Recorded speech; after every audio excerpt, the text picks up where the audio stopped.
Assalamualaikum warahmatullahi wabarakatuh. Saya Nana Suci Taufik dari program studi D3 Keperawatan Universitas Muhammadiyah Riau.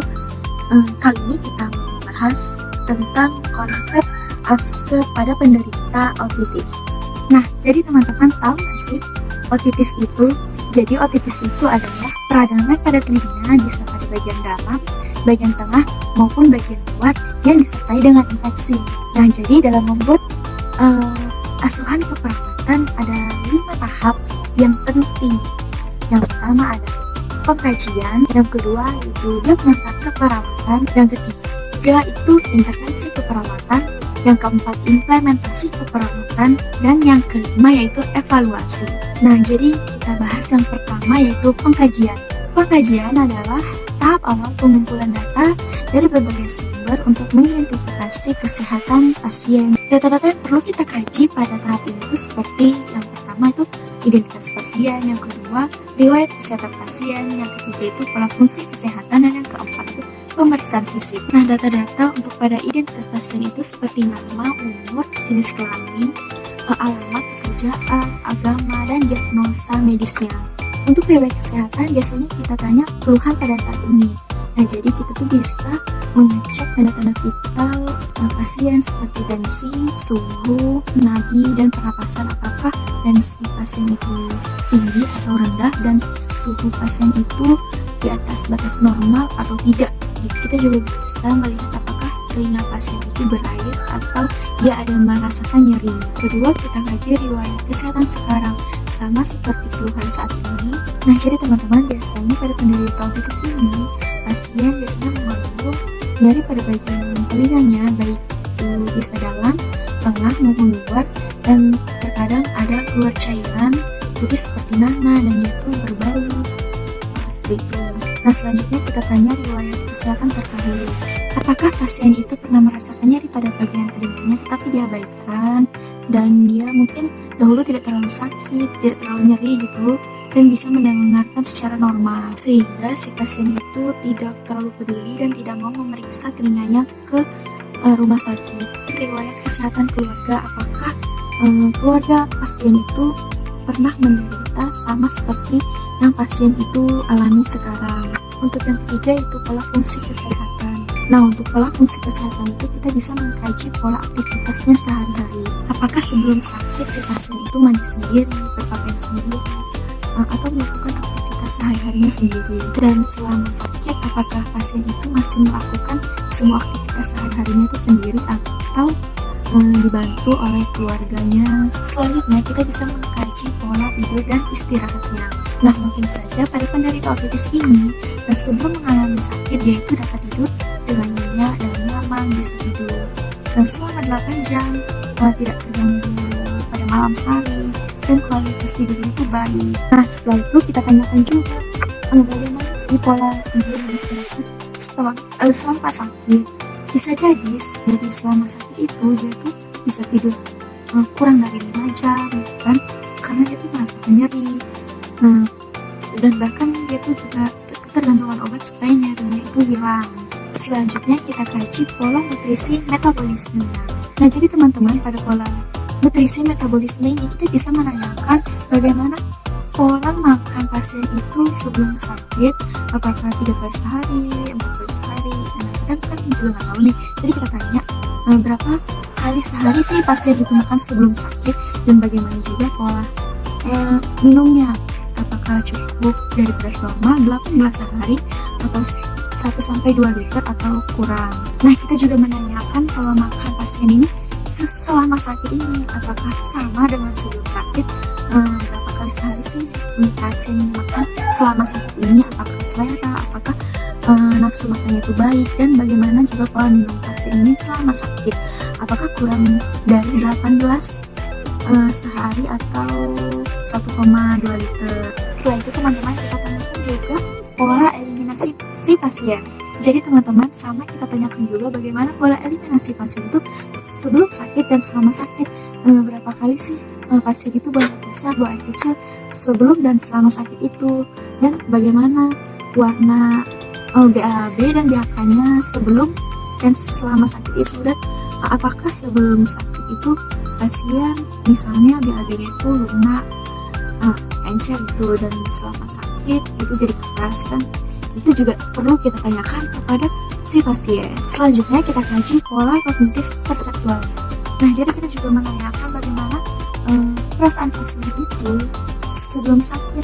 Misalnya pasien itu sebelum sakit dia merasa tenang saja, tidak pernah merasakan nyeri, dan selama sakit ini pasien lebih tampak sering meringis karena nyeri mungkin, dan bahkan mungkin sering memegang perutnya untuk mengurangi rasa nyeri tersebut. Setelah itu kita juga perlu menanyakan pola konsep diri si pasien. Apakah selama sakit pasien itu merasa putus asa dengan keadaan dirinya, karena selama sakit itu si pasien tidak bisa mengerjakan kegiatan sehari-hari selama mandiri dan harus dibantu dengan keluarganya. Nah, selanjutnya yang keempat yaitu pemeriksaan fisik. Pada saat pemeriksaan fisik, kita yang pertama yaitu mengecek tanda-tanda vitalnya. Nah, itu mencakup suhu, nadi, tekanan darah, pernapasan, tinggi badan, berat badan, dan skala nyeri. Nah, teman-teman, setelah kita cek tanda-tanda vital pasien, kita selanjutnya melihat keadaan umum pasien. Misalnya kita lihat wajah pasien itu terlihat pucat atau tidak, dan kita lihat juga keadaan pasien itu sekarang, apakah dia terlihat terasa nyeri atau bagaimana. Kita juga bisa melihat bagaimana dia berbicara, apakah dia kesulitan berbicara karena rasa nyerinya itu, dan kekerasan suaranya itu bisa naik turun. Kita juga bisa melihat cara pasien itu bergerak dan berbaring, apakah ada kesulitan dalam melakukannya. Nah, selanjutnya teman-teman, kita akan memeriksa head to toe, yaitu dari ujung kepala pasien sampai ke ujung kaki pasien. Yang pertama kita periksa dari rambut, kulit, dan kuku. Selanjutnya teman-teman, setelah kita memeriksa kulit, rambut, dan kuku, kita memeriksa bagian mata. Yang ketiga, kita cek hidung pasien, apakah ada serumen atau ada pendarahan pada hidung pasien. Selanjutnya teman-teman, yang keempat, kita periksa bagian mulut pasien. Untuk pemeriksaan selanjutnya kita periksa pada bagian leher. Nah, jadi teman-teman, untuk pemeriksaan fisik ini masih banyak yang perlu kita periksa, seperti periksa dada, perut, jantung, gitu, pernapasan, sampai ke ujung kaki. Nah, jadi teman-teman, setelah kita mendapatkan keluhan dari pasien melalui pemeriksaan fisik, barulah kita dapat menentukan diagnosa keperawatannya. Nah, jadi diagnosa keperawatan adalah suatu penilaian klinis mengenai respon klien terhadap masalah kesehatan atau proses kehidupan yang dialaminya, baik yang berlangsung aktual maupun potensial. Nah, jadi teman-teman, saya mengangkat 3 diagnosa keperawatan pada penderita ootitis ini. Yang pertama yaitu nyeri akut, yang kedua yaitu hipertermi, dan yang ketiga yaitu resiko infeksi. Setelah kita mendapatkan diagnosa keperawatannya, kita langsung masuk ke intervensi keperawatan. Nah, jadi teman-teman, intervensi keperawatan adalah rencana tindakan yang dibuat untuk membantu individu atau klien atau pasien dengan hasil agar lebih baik sesuai harapan. Nah, di sini saya membuat pada diagnosa nyeri akut, itu tujuannya setelah dilakukan tindakan keperawatan selama 3 kali 24 jam, diharapkan tingkat nyeri menurun dengan kriteria hasil keluhan yang menurun, meringis menurun, gelisah menurun, kesulitan menurun, dan frekuensi nadi membaik. Setelah itu kita membuat intervensi keperawatannya. Untuk intervensi utama pada diagnosa nyeri akut yaitu manajemen nyeri, seperti identifikasi lokasi, karakteristik, durasi, frekuensi, kualitas, dan intensitas nyeri. Yang kedua, beri posisi yang nyaman. Yang ketiga, berikan teknik non-farmakologis untuk mengurangi rasa nyeri. Yang keempat yaitu observasi tanda-tanda vital seperti suhu, tekanan darah, nadi, dan pernapasan. Dan yang kelima yaitu kolaborasi dengan tim medis dalam pemberian terapi. Dan pada diagnosa hipertermi, tujuannya setelah dilakukan tindakan perawatan selama 3 kali 24 jam, diharapkan hipertermi berkurang dengan ekspektasi membaik, seperti kulit memerah membaik, suhu tubuh membaik, suhu kulit membaik, dan menggigil membaik. Intervensi utama pada diagnosa hipertermi yaitu manajemen hipertermi, seperti identifikasi penyebab hipertermi. Yang kedua, monitor suhu tubuh. Yang ketiga yaitu sediakan lingkungan yang dingin. Yang keempat, anjurkan pendinginan eksternal, misalnya kompres dingin. Yang kelima, anjurkan tirah baring. Untuk diagnosa yang terakhir yaitu risiko infeksi.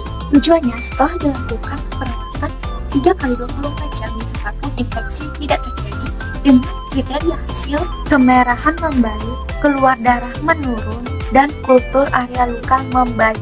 Untuk intervensi risiko infeksi yang utama yaitu pencegahan infeksi, seperti monitor tanda dan gejala infeksi. Yang kedua, cuci tangan sebelum dan sesudah kontak dengan pasien. Yang ketiga, berikan perawatan luka. Dan yang keempat, pertahankan teknik aseptik. Nah, jadi teman-teman, setelah intervensi keperawatan, selanjutnya itu implementasi keperawatan. Jadi teman-teman, implementasi keperawatan adalah pelaksanaan dari perencanaan keperawatan yang telah dibuat untuk mencapai hasil yang efektif. Dalam pelaksanaan implementasi keperawatan, penguasaan, keterampilan, dan pengetahuan harus dimiliki oleh setiap perawat sehingga pelayanan yang diberikan baik mutunya. Dan yang kelima yaitu evaluasi. Langkah terakhir dari proses keperawatan untuk mengetahui sejauh mana tujuan dari rencana keperawatan tercapai. Evaluasi ini diberikan dengan cara membandingkan hasil akhir yang teramati dengan tujuan dan kriteria hasil yang dibuat dalam rencana keperawatan. Baiklah teman-teman, mungkin hanya itu yang dapat saya sampaikan mengenai konsep AS kepada penderita otitis. Jika ada kekurangan, saya mohon maaf. Saya akhiri. Wassalamualaikum warahmatullahi wabarakatuh.